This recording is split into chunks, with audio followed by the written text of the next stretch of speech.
يا بتاع العسل.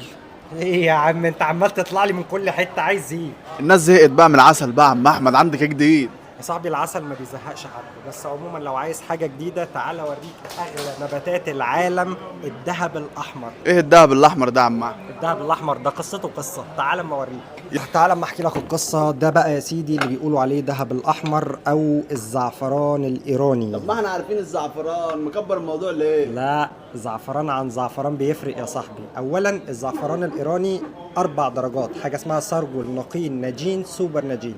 سوبر نجين ده اللي هو اعلى كواليتي. كلمنا عربي بالله عليك. لا حول ولا قوة إلا بالله. طيب أجيبها لك من ناحية تانية، درجات زيه زي أي حاجة سهلة دي. حلو. حلو. أعلى درجة فيهم حاجة اسمها سوبر ناجين، ده اسم الزعفران اللي هو أعلى درجة وأعلى كواليتي. يعني ده غالي بعد العسل. جدا غالي جدا. طب يسامحك، بس أنت معاك حق في جزء كبير من الموضوع دوت، بس ده السبب